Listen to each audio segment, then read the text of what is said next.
Sénégal ci war a kontaan. xam naa dina xaw a reelu. xam nga comme ñun miinuñu visitu sous-région. ndax visite yi ñu gën a miin mooy boo génn. tubaab yi ndax jàpp nañ ni.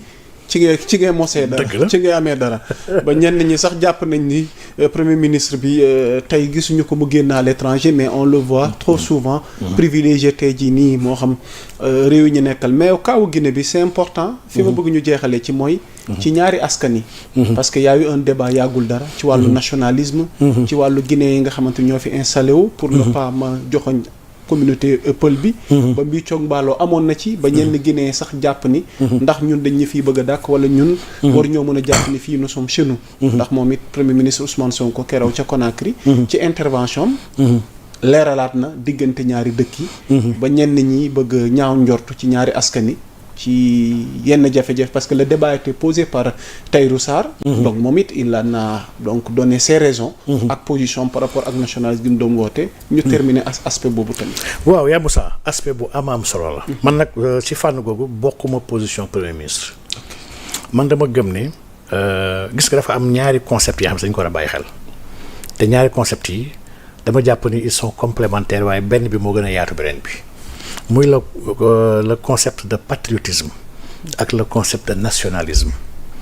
patriotisme soo xoolee baat bi mu ngi bàyyeekoo ci pater patrie fa la bàyyeekoo pater mooy papa moo ñu bokk bàyyi moo ñu bokk ancêtre lii mooy patriotisme patriotisme man dama jàpp ni nationalisme moo gën a yaatu ndax nationalisme moom dafay def référence à nation à natio yoo xam nasere mooy naissance le nationalisme mooy ñi nga xam ne dañoo bokk ay principe valeur culture ak idéologie ñii ñëpp ils sont une nation maanaam la nation ça se construit en réalité alors que la patrie moom c'est une donnée réelle bi nga xam ne da nga ko am c'est vrai que nag gëstukat bi ñuy wax Orwell ne woon na moom le patriotisme est défensif alors que le nationalisme moom dafa offensif je ne partage pas sa position man dama gëm ni nous devons être nationalistes la mooy nationalisme mooy bëgg sa dëkk man si wàllu xadis sax ñu bëri dañoo dem ba jàppoon ni xadis yonent bi sallallahu alayhi wasallam la bu mu nee xubbul watani min al iman am ñu dem ba jàpp sax ni loolu ci yonent bi moo ko wax sallallahu alayhi wasallam donte ñi ëpp ci borom xam-xam yi neen noo wax bu rafet la waaye yonent bi sallallahu alayhi wasallam waxul loolu waaye nag bëgg sa réew dafa bokk ci gëm yàlla man je ne suis pas d'accord dàqaateeg toroxalaate maanaam lii c'est pas un débat dàqaate toroxalaate lii c'est un débat de fond sur 3 points benn bi mooy un état base bi mu njëkk soxla bi nga xam ne mooy li muy liggéeyee lépp lu ko amal solo mooy la population même en statistique soo xamul n la population mënoo calculer dara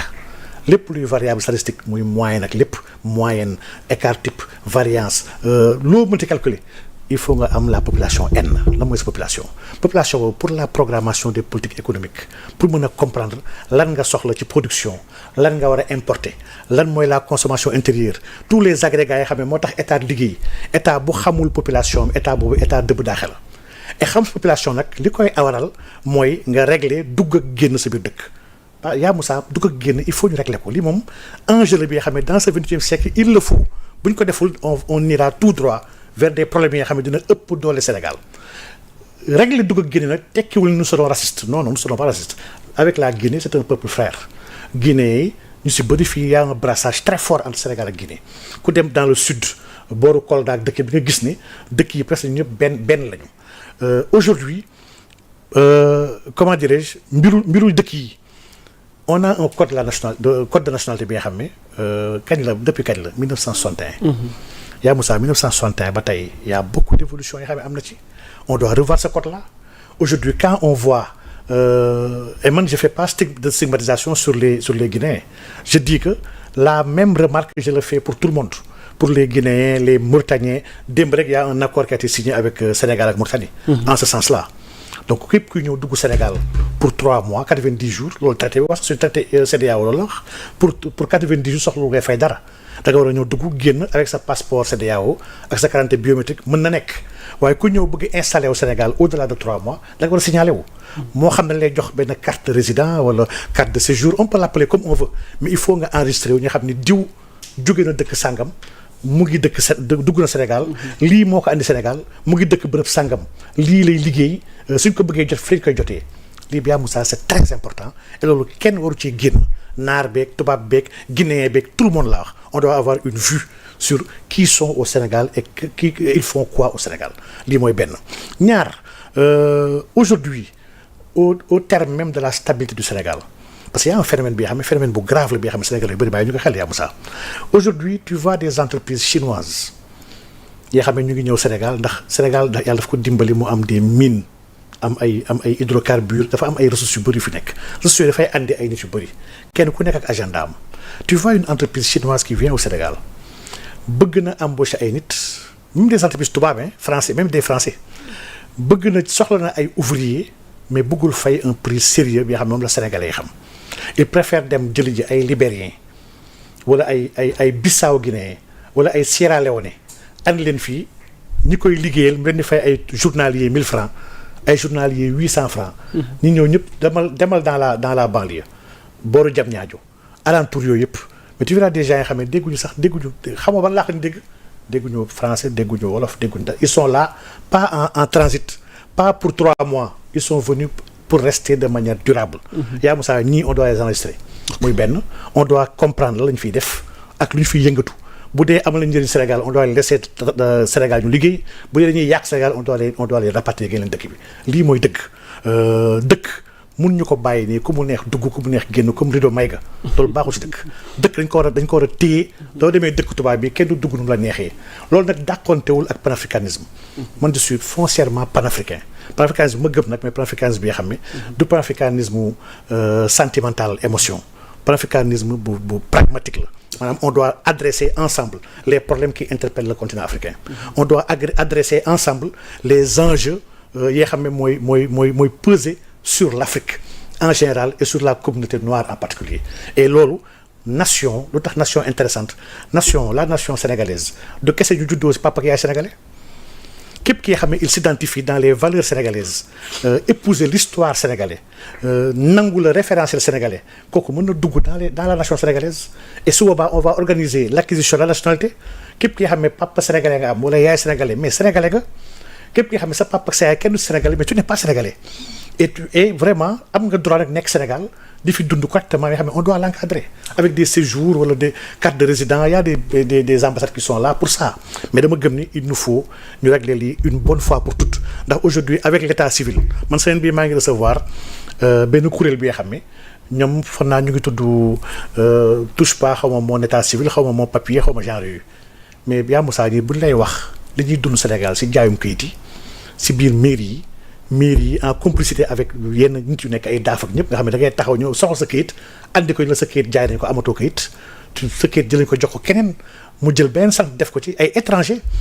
mais yaa Moussa loolu c'est catastrophique il faut ñu régler ko une bonne fois pour toutes ba pare avancer man jàpp naa ne un pays c'est rien n'est fatal on doit tout discuter il s'agit pas de racisme de xénophobie benn aspect laa jàpp ni man sax du question racisme waaye question d'intérêt la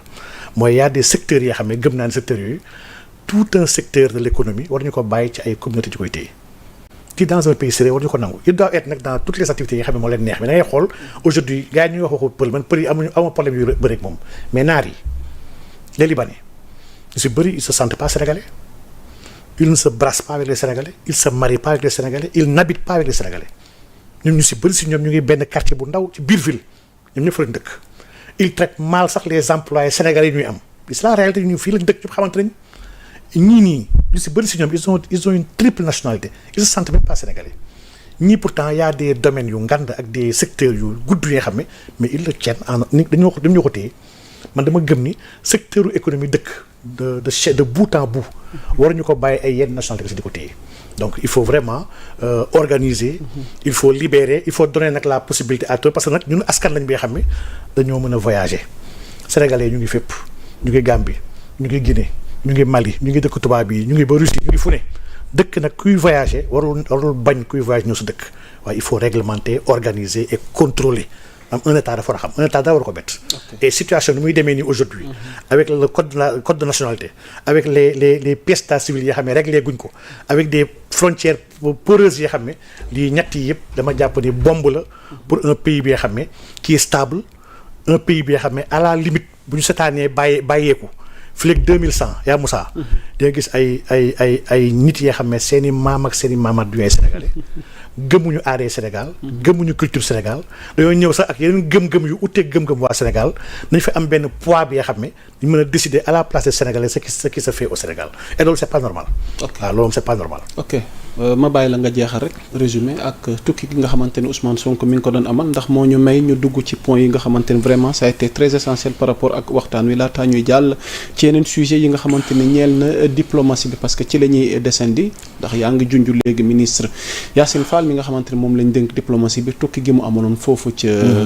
Mauritanie waaye ma bàyyi la nga jeexal ak tukki Ousmane Sonko bi laataa ñuy ñëw ci waaw tukki bi de c'est une très bonne chose tukki bi dafa war a gën a yaatu on doit envisager beaucoup de choses parce que Afrique dañoo war a industrialiser wu yaa Moussa. On doit régler la souveraineté énergétique Cheikh Anta Diop ne woon na mbiru développement c'est d'abord l'énergie bu ñu réglé wul énergie waxoo ko développement. Donc la question énergétique muy benn la question des infrastructures muy ñaar la question sécuritaire muy ñett la question industrielle muy ñeent ak la question de la tech et surtout l'harmonisation des normes pour le continent africain lii région bi ci war a góorgóorlu am benn meneur bi xam ne daf koy jël def ko combat am di ko jéem a xool ni mu ko tabaxee jàpp naa ni au niveau ouest africain le Sénégal am na légitimité ak image bu ko may mu mën a porter leadership boobu jéem a xool ni mu tabaxee loolu et loolu ce serait day yokk rek dayo Sénégal xam nga déjà voyager ñëw si benn dëkk rek déjà tu catalyses déjà l'actualité autour de ton pays.